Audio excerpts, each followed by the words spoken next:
kalau buaya sedang dalam keadaan terdesak seperti ini, biasanya dia akan semakin buas tuh. Sehingga akan sangat berbahaya bagi siapapun yang langsung berhadapan dengan dia.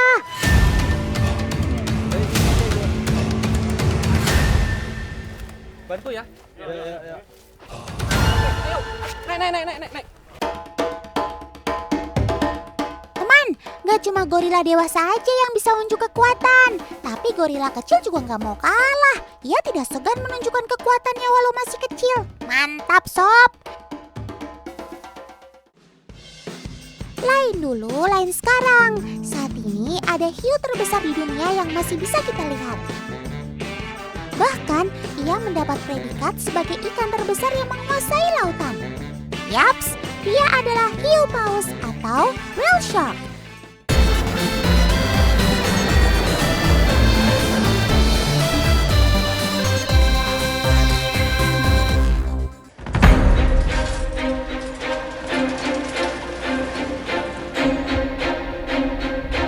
Ya Pak, ini udah deket Pak. Bentar lagi Pak. Masih gitu kan?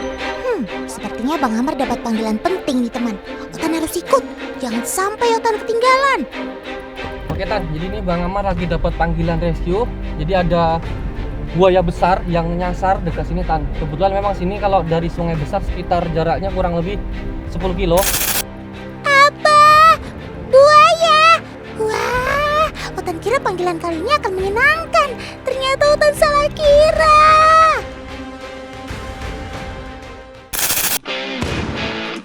Oh iya teman, Otan lupa ngenalin Bang Amar nih. Bang Amar ini seorang reptiler, pecinta hewan terutama reptil seperti ular, buaya, dan lainnya. Jadi kalau ada reptil berbahaya yang sering masuk ke pemukiman, selain mengontak petugas BKSDA atau damkar setempat, warga juga biasa memanggil Bang Amar. Bang Amar sudah seringkali mengevakuasi buaya yang masuk pemukiman. Sepak terjangnya dalam dunia perbuayaan sudah bukan kaleng-kaleng teman. Kita balik lagi ke cerita yuks. Itu dia. Sepertinya buayanya ada di sana Bang Amar. Terlihat beberapa warga yang sedang berusaha mencegah buaya muara untuk tidak pergi jauh dari sana. Besar buayanya Tan, besar banget Tan. Bang Amar ngambil tali dulu Tan. Wah, apa Otan bilang? Target evakuasi Bang Amar kali ini ternyata nggak kaleng-kaleng. Seekor buaya muara berukuran besar nyasar ke pemukiman padat penduduk. Untuk mengevakuasi buaya muara seperti ini, tentunya Bang Amar tidak bisa sendirian ya teman. Bang Amar tetap butuh bantuan dari para warga untuk mengalihkan perhatian buaya supaya Bang Amar bisa menangkapnya. Alat yang digunakan untuk mengevakuasi buaya ini juga terlihat sederhana. Iya, buaya Sungai Tangon ini naik. Karena semalam itu kan banjir itu. Oh, jadi seperti itu kronologinya. Hujan deras yang terjadi malam sebelumnya membuat air sungai naik hingga mendekati permukiman warga. Nah, sobat Otan yang satu ini jadi ikut terbawa air sungai sampai ke sana. Warga yang melihat ada buaya besar tentu saja langsung panik. Apalagi di wilayah itu merupakan pemukiman padat penduduk.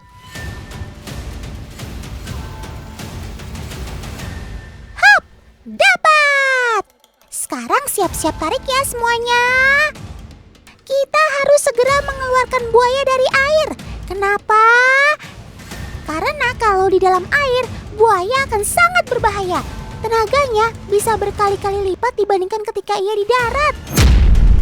Buaya juga memiliki kemampuan memutarkan tubuh sampai 360 derajat. Ia dapat melakukannya baik di darat maupun di air. Sehingga kita harus sangat berhati-hati ketika sedang mengevakuasinya. Karena kalau buaya sedang dalam keadaan terdesak seperti ini, biasanya dia akan semakin buas tuh.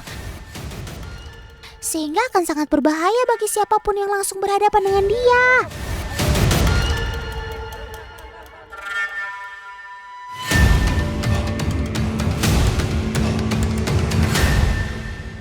Oke, ayo. Naik. Tarik belakang, oke? Itu kakinya. Mas, kakinya.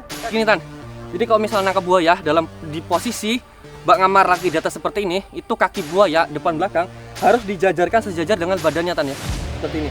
Kalau enggak, buaya itu bisa mutar dalam posisi orang ada di atasnya.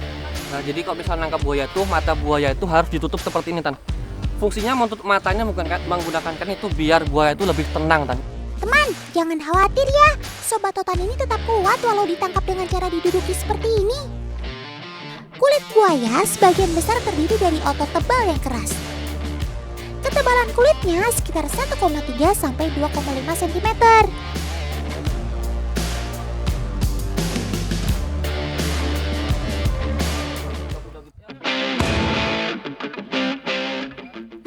Setelah keadaan sudah aman, baru deh buaya siap untuk dievakuasi ke tempat yang aman. Angkat. Oke. Baik. Nah, ini ada luka sedikit, Tan. Ini kemungkinan berantem sama buaya yang lain, Tan. Dan juga walaupun kulit buaya ini mungkin ngelihat seperti tulang, tapi ini kulit, Tan ya. Kulitnya ini keras, Tan. Jadi dia bukan tulang. Jadi bisa sobek, bisa terluka juga. Wah, kasihan kamu Sob. Ternyata kamu memiliki banyak luka di tubuhmu. Ini tandanya di alam liar persainganmu untuk hidup juga sangat berat. Titip selamatkan Sobat Otan ini ya Bang Amar. Tempatkan dia di tempat semestinya ya. Otan percaya deh sama Bang Amar. Baik-baik ya kamu Sob. Nanti Otan tengokin kamu lagi ya.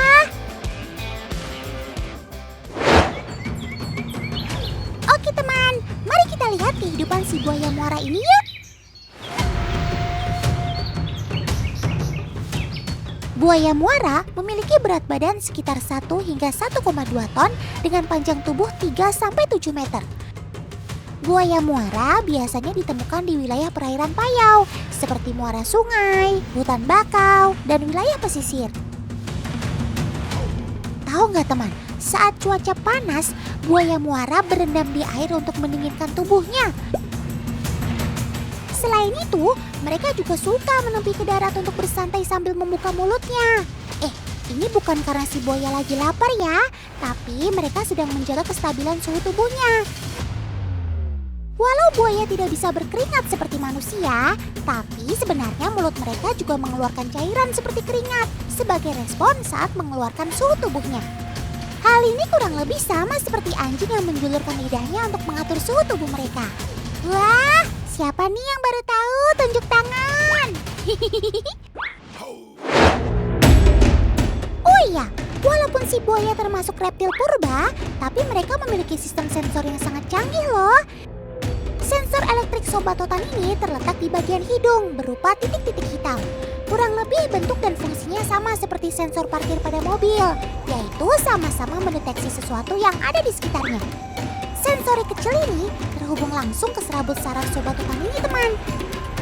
Jadi memungkinkan mereka untuk merasakan getaran sekecil apapun di air, terutama saat mendeteksi adanya mangsa.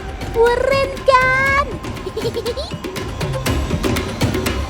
Gak cuma mengandalkan sensornya saja nih, buaya juga memanfaatkan indera penglihatannya saat berburu. Mereka tetap bisa melihat dengan jelas saat berada di dalam air, karena memiliki membran transparan yang akan menutup saat menyelam. Membran ini berfungsi layaknya kacamata selam yang melindungi mata buaya dari air yang keruh dan kotor. Besok-besok kalau mau menyelam, Otan mau pinjam kacamata kamu ah! Gak cuma itu aja teman, mata buaya juga memiliki kemampuan untuk bisa melihat dalam gelap. Ya, kok bisa?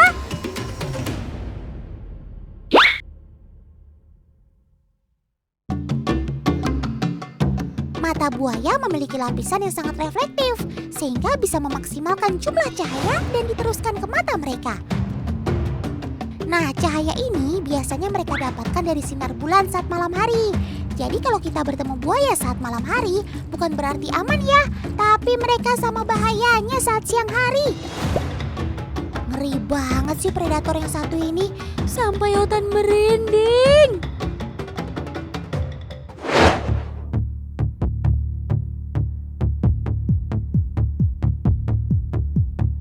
Populasi buaya muara telah menghadapi berbagai ancaman, termasuk perburuan ilegal dan kerusakan habitat aslinya. Namun, beberapa upaya konservasi telah dilakukan untuk melindungi buaya ini. Di beberapa wilayah, populasi buaya muara mulai pulih berkat upaya perlindungan yang dilakukan. Seperti Sobat Otan ini nih, sekarang dia sudah aman di tempat penangkaran. Sehat-sehat kamu Sob, Semoga lekas pulih ya.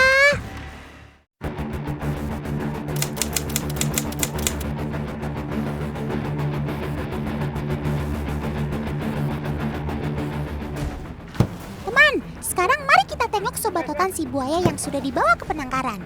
Apa kabarnya ya? Wah, sudah ada Bang Amar tuh. Waduh, hati-hati Bang. Ternyata di area penangkaran terdapat buaya yang lainnya juga. Tetap waspada ya. Terutama buaya yang paling besar ini nih. Meskipun besar, tapi dia mampu bergerak cepat ketika merasa terancam loh. Tuh, lihat aja sendiri. Bang Amar harus mengalihkan perhatiannya supaya bisa mendekat ke buaya yang mau dicek kesehatannya. Kan kalau kamu sudah sehat, bisa segera dilepaskan lagi ke habitatmu.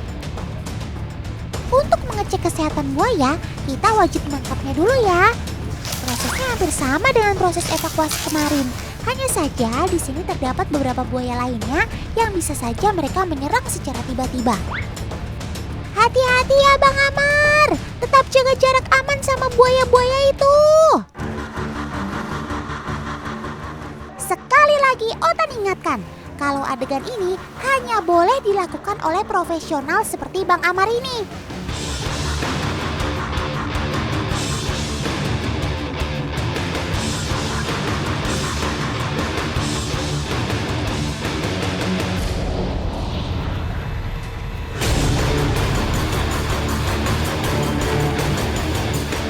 Oke Tan, jadi sekarang kita mau coba cek kondisi kesehatan buaya ini yang kemarin setelah kita evakuasi yang masuk ke dekat pemukiman warga.